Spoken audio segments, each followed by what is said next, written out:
So I have to tell you, I'm a big baby, and I have to watch everyone that's giving shots. I go work the flu clinic, and I watch everyone who's giving the shots so I can see who's not a jabber. I want the slider. Just slide it in, because I'm a big crybaby. And all of you came in today and hugged me, and I was like, I'm sure my arm is still sore. I've been milking it for 3 days. You all hugged me and touched my arm, and I'm like, well, apparently it's better, so I'll quit dragging it. I was like, well, thank you, Holy Spirit. That was good. Because I have been quite the crybaby about getting the flu shot. It's required, so I do it, but I guess it wasn't that bad. I'm all over it. But it is right? I watch them. I want to make sure I get the good one. It's like, no, not you. You're not touching it. I had it all set up. Jamie talked last week about worship and how that gets you into the presence of God. And that's one of my favorite things. So I was like, I'm going to take it to the next step. And we're just going to tag team, and we're going to do that. And this weekend I went to a retreat. You know what? God answers prayers. I went to this retreat for 14 years. I only missed the very first one they did, and one in the middle because of something that came up. I don't even remember what anymore. I can't think of what would have been important enough to miss. But I went, and the whole time I was there, God was just telling me, that's for koinonia. That's for koinonia. I'm like, but I already have them. So I'm going to share with you, if you don't mind. It's not, I've changed it a little bit, but I would love to share with you our first night of our retreat, the message. And just, it's about surrender. So it was, I shared with some of my friends and some of you, when we go to this retreat, Friday night is all about God just skinning you alive. You think you go in there all like, we're going to have a retreat. And you go to bed Friday night going, what happened? We thought we were all about going in, but we came out nothing. Dragging ourselves back to bed and thinking we needed to get saved all over again. So God just breaks you down to the bare nothings and then builds you back up. And that's what he did. So the first night when she said it's about surrender, we were like, oh, great. But the title of the retreat, or the theme of the retreat, was called Over the Top. And I thought, well, what's that going to be about? What's that going to be about? And talking about being over the top, that God is over the top, and what he does is over the top, and what he does in us. And he wants us to be over the top. And she talked a little bit. Pastor Judy Russell is the pastor that led the retreat.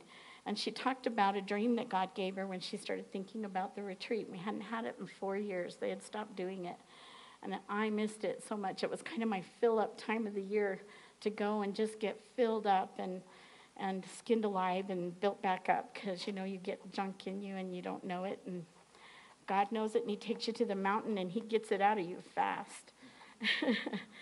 And so she talked about what does it mean to be over the top, because, that's a term we kind of hear quite a bit, and it's outrageous, abundance, in excess, beyond limits, beyond a goal or the requirement, ridiculous.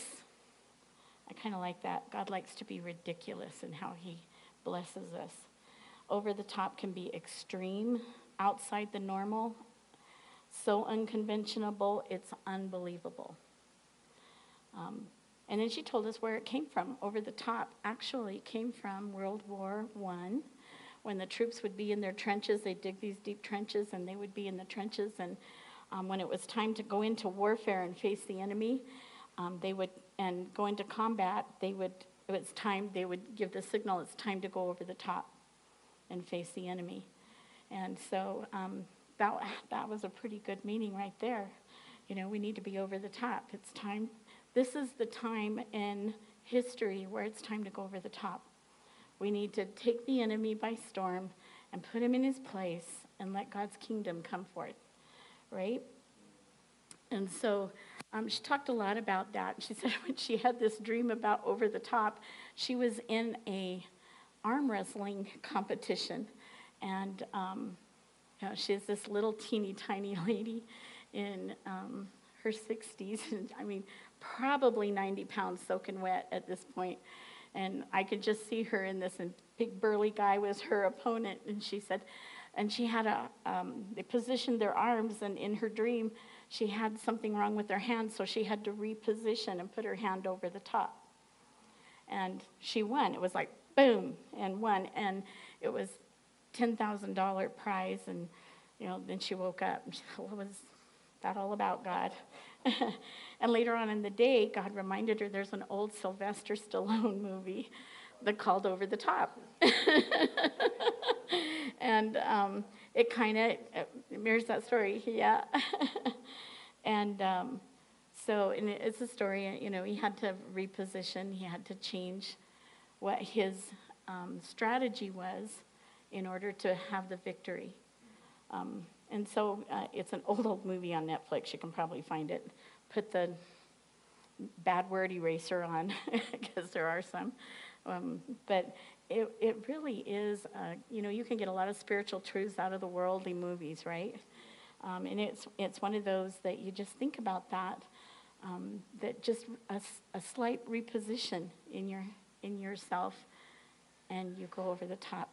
It takes you to victory. But what you've been doing all along isn't enough.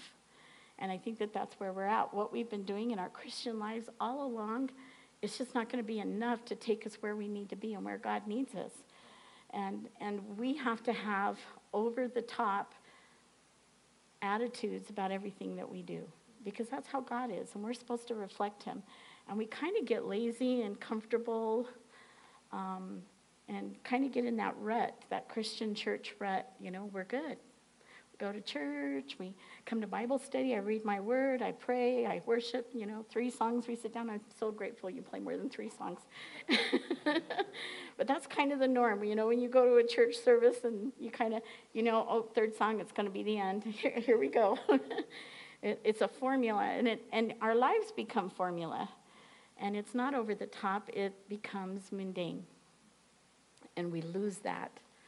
And so when we talk about being over the top, look at God's love. God's love. Do you think it's outrageous, abundance, in excess, ridiculous? How much did he love us that he sent his son, his only son, to die for us so that we could be with him?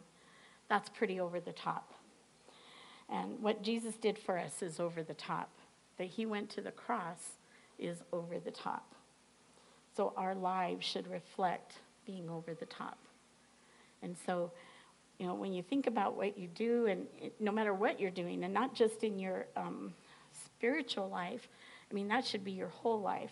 But when you're at work, what you do at work should be over the top.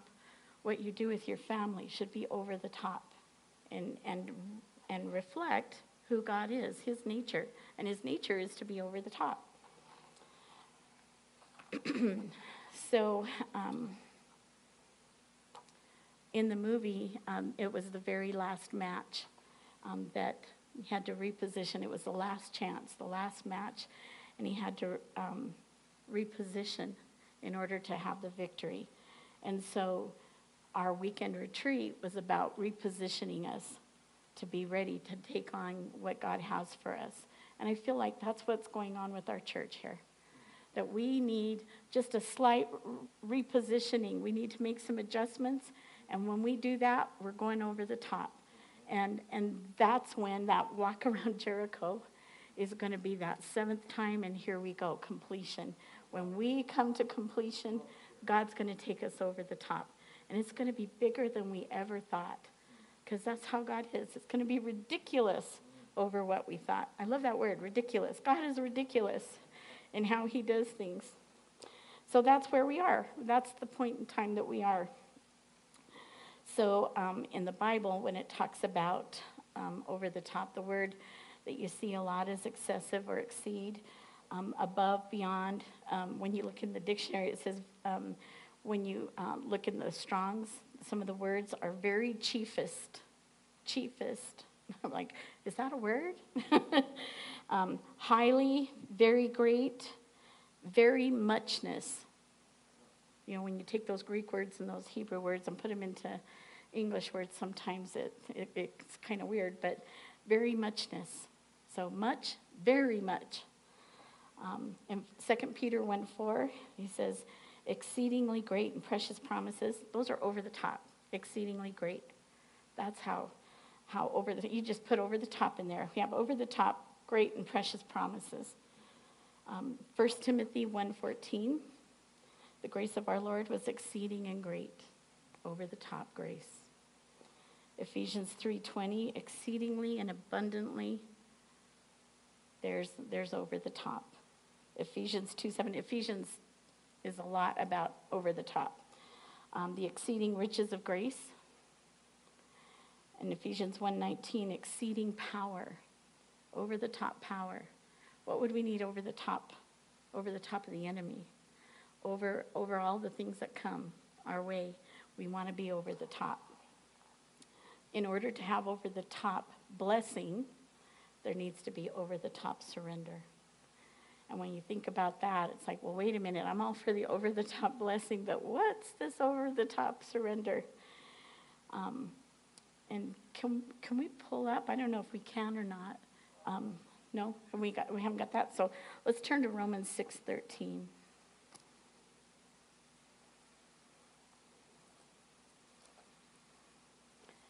You know, now that I'm doing this, I really had wished I'd taken better notes because I'm having to fill in what I think I remember, but I hope it's the Holy Spirit, not me. It's like, And do not offer any parts of it to sin as weapons of unrighteousness, but as those who are alive from the dead, offer yourselves to God and all the parts of yourself to God as weapons of righteousness. So that's excessive. That's over the top surrender. Complete. All the parts of yourself. So you can't hold anything back. We talked a lot this weekend in some of the other sessions of anything that you hold back from God becomes a landing strip for the enemy. And I thought that's a really great visual. You know, what you hold back is a landing strip for the enemy. He can just slide right on in. You created it. You allowed it. And so we need to be careful that we aren't holding anything back from God. And what we sing tonight, you know, it's like we need to surrender. We need to give him all of us. 2 Chronicles 38. This is when I really hope I wrote these down right. You know, when they're talking really fast and you write down scriptures and you're like, was it first? Was it second? Let me get to it. Chapter 30, verse 8. 2 Chronicles 30, verse 8. If you've got it, that would be, if somebody has it. And just read it out.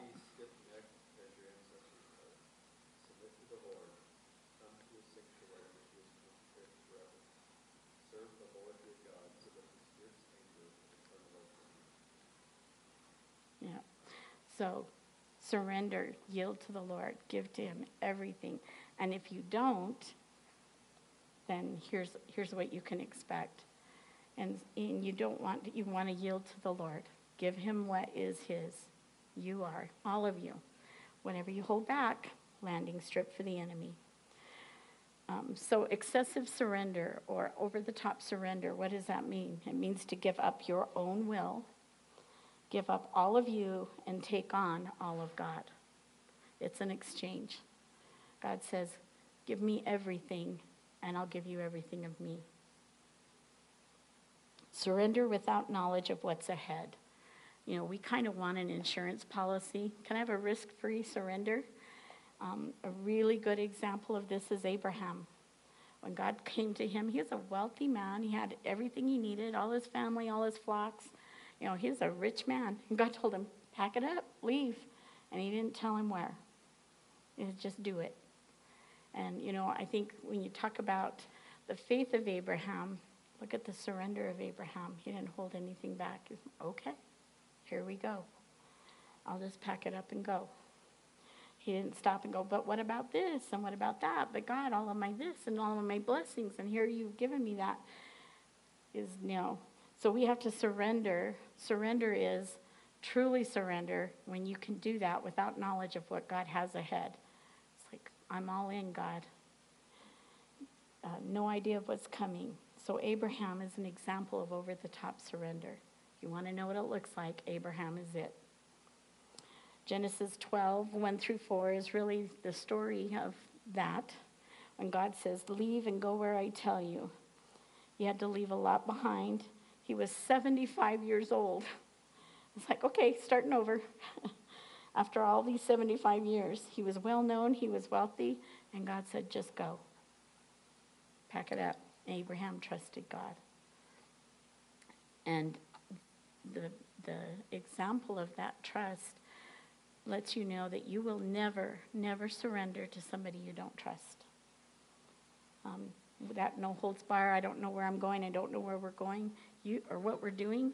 You have to trust that person in order to do that, to fully surrender. Because otherwise, you're kind of looking at plan B.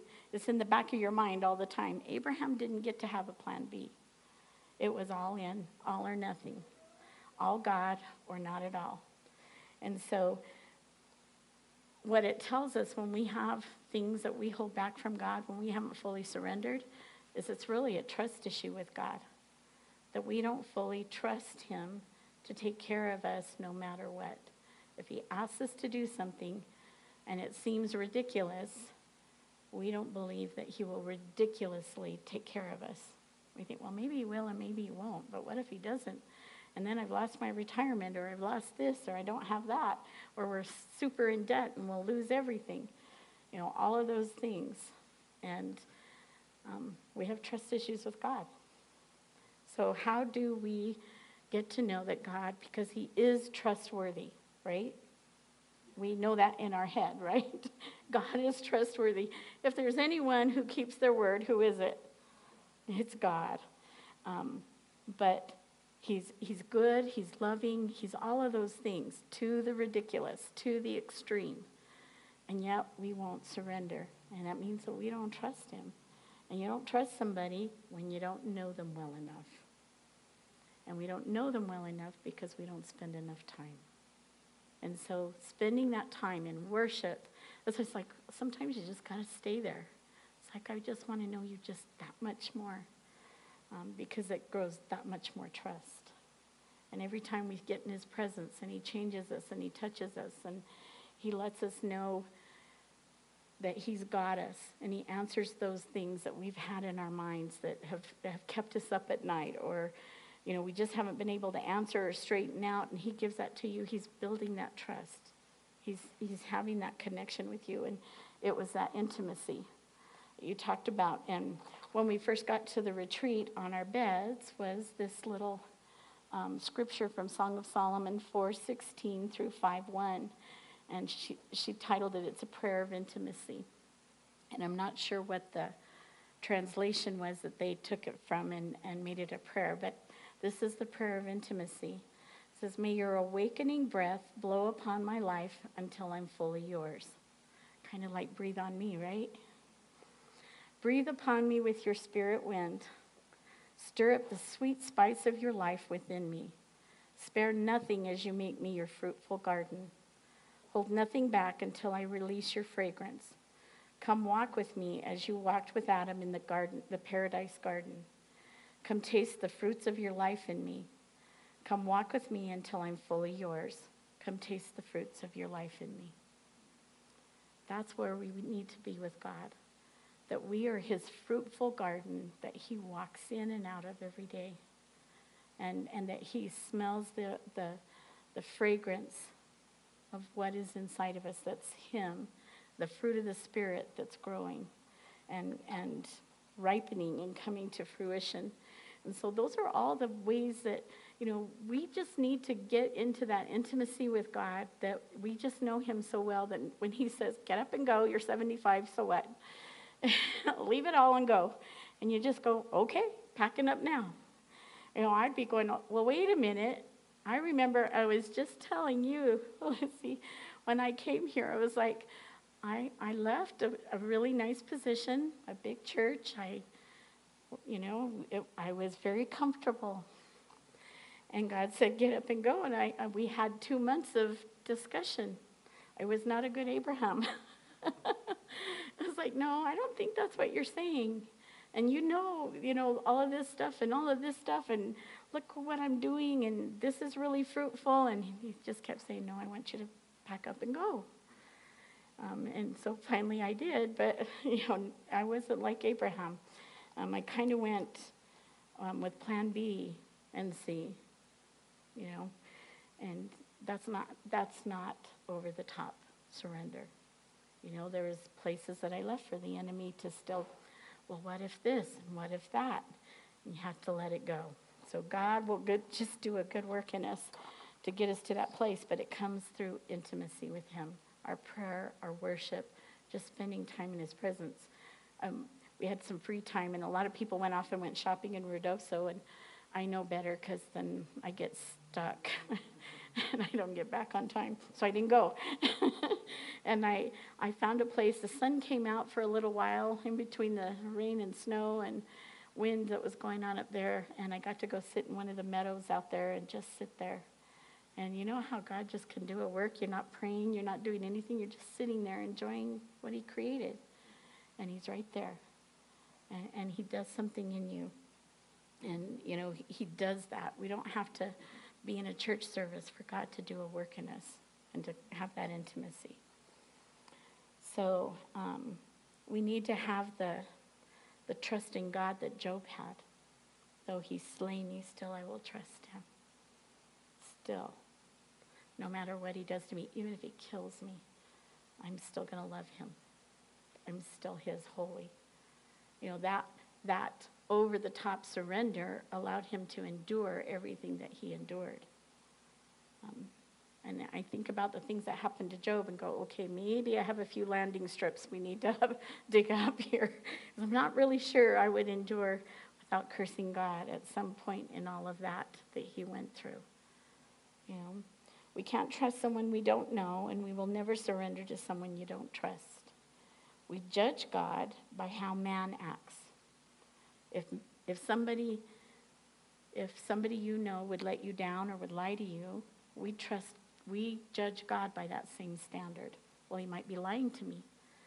We judge him as if he's a man rather than God, instead of the other way around. So we need to make sure that we are judging God by his standard and who he is, not who people who have hurt us and let us down and violated our trust. And that's a big step to take, because you realize, oh, wait a minute, God isn't somebody who's going to let me down. He's good for his word. Trust in the Bible is confident, secure, sure. Proverbs 3:5, trust in the Lord with all your heart. Not part of it. Don't save a landing strip. It's all of it. Full surrender. Luke 14:33, forsake all. You had to forsake all to be his disciple. You had to leave it all behind. Committed. Give him everything. You have to surrender all to realize and receive his purposes for your life. He is not going to give you that purpose until you're fully his, because what are you going to do with it? You'll mess it up, right? You'll take it and go, plan B, I know what to do with this. And that's not what he has. So Genesis 22:2 was Abraham's ultimate test, right, with Isaac. Take Isaac, your only son, the one you love. Not only your only son. I mean, he was making sure he knew exactly. He was describing for Abraham exactly who Isaac was, that God knew what he was asking Abraham to do. Your only son. Yep. The one you love. The one that you think is going to bring the promise that I gave you. God had already given him a promise, father of many nations, right? He'd already given him, multiply you. And yet he had one son. And God was saying, take him up the mountain and sacrifice and put him on an altar. It's like, wait a minute. hold on. You remember how you promised this? We'd be having that conversation. Hold the phone. And what did Abraham do? Okay, God, that's what I'm going to do. And he was faithful to the end, to the last minute, knife raised, ready to go. And God said, stop, wait. You gave me everything. You're everything. Now let me give you all of me. All of my promises, all of your purpose is now going to be fulfilled. 2 Timothy 1:12, in a nutshell, it says, I'm confident he is able, right, to do over the top. So Abraham was called the friend of God. He had to, your friends, you're intimate with, right? Your good friends. If you're a friend of God, you know him. You're intimate with him. He spent time with God. And because of that, it grew his trust in God. So that when God said, go, he went. He said, sacrifice, he sacrificed. He did it all. He trusted him. He even trusted him with his son Isaac. So we have to trust him before we know what trusting him is going to mean. We want, well, wait a minute, what am I going to trust you for? Nope, I said go or do. And, well, wait a minute, what's going to happen? What happens if we get this property? What happens if I quit my job and go into ministry full time? What happens if we buy this house or sell this house or whatever? And God says, no, you have to trust me without knowing that. That's trust. Without knowing, that's trust. So when God calls us to risk, he means it could cost us all we have. But when we take risk with God, he gives us his all. And, that's a pretty good exchange. And he's faithful to do that every time. It's not sometimes I will and sometimes I won't. You give me your all. You give everything to me. Sacrifice, surrender. Give it all to me, and I will give you my all. That's a pretty good exchange. You can't get that in your 401k. When we hold on to that like, this is my last resort. So really what God calls us to do, and this is kind of the wrap-up, is that we have to lay our Isaac down on the altar. And we all have an Isaac, or many Isaacs. And you have to decide, is it going to be you and Isaac or you and God? Because that's the choice. Are you ultimately going to hold on to what it is that is your Isaac in your life? Or are you going to hold on to God? And when we look at it that way, we're like, duh, we're all born again. We all know who God is and all his promises. And we've seen him operate in our lives and in the lives of others. And yet here we are holding on to our Isaacs. God was displaying Abraham's over-the-top surrender to the powers of darkness. God already knew Abraham's heart, but he put it on display for the enemy to see. Look how he loves me. I have my children, my people love me enough to surrender all.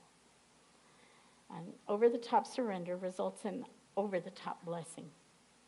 When you have completely surrendered to him, God will whisper the secrets of heaven to your ear. He will bring you the purpose that you've been looking for and give you the answers that have been missing and the steps that you need to take. But he doesn't do it when you haven't surrendered, because if you haven't surrendered and he gives you that, you'll take it off and do it in your own way, because the enemy has access to it, that landing strip in your life. And he's not going to put your purpose in the hand of the enemy. We do that, but God doesn't. We must not have a price or the devil will find it. I thought that was one of the best quotes the whole weekend. It was like, that is so true. You better not have a price because the enemy will find it. You got to be completely sold out. It's got to be completely sold out. Surrender is the secret weapon of anointed people, because that's when God pours everything of him into you so you can do over the top whatever you need to do. And I thought that was, really surrender to God is what unleashes everything that we need. And yet that's the one thing that we hold back. And then we go, why, God? Why isn't this happening or that happening? Why is it taking so long? Well, what Isaac haven't you laid on that altar? And so if you will help me, there's more than enough. Over the top copying. This was a prophetic word for the retreat. And when I read it, I just thought it fit us so good. So I made a copy for you, and just gonna read it over. It says, even as I spoke to Abraham and promised him what seemed impossible at the moment, I am calling many of you out to believe me for the impossible, because where I am taking you has not been in your agenda, or even on your scope of possibility, or even in your dreams. I have planted within you seeds that I wove into your being when I created you in secret. It is my secret that I am about to reveal to you, because you have said yes, and the yes was to surrender. Just as Abraham said yes without the understanding or revelation of how any of what I promised him would take place. You are my chosen one, but you must choose to believe, and you must step out into the unknown. For though it is unknown to you, it is not unknown to me. I will lead you, I will protect you, I will protect my seed in you as I bring all that you need day by day. That's his promise. You will need to guard your heart against anxiousness, and you will need to keep your eyes on me. Can't get Peter out of the boat and fall into the water. Eyes on Jesus. Don't be anxious. I will not go so far ahead of you that you cannot see, but you will need to keep up. Doesn't that sound like God? Don't dawdle. There will be no time for hesitation. You will need to practice being aware of my presence. You will need to tune your ear to the still small voice. Do not teeter or feel insecure, for I am bringing you out to a wide place. Your feet will walk steady as you follow my steps. You will need to tune me in and tune others out. Be strong and of good courage, my children, for there will be mountains to climb and other mountains to remove. You will know which mountains are which when you come to them. Some, though they look like opposition, will be your means to go higher, and some will be demonic assignments that need to be removed. Therefore, remember this day and remember this word, for surely I have said it, and surely I will do it. And I thought, that's a good word for today, that we need that. And that God is for us, and he's taking us to a place that he planted those seeds way back when. He designed what was going to be our purpose. And all he asks for, when you look at it, is to surrender what we want and what we have for what he's going to give us. And in our feeble human ways, we go, no, but what if?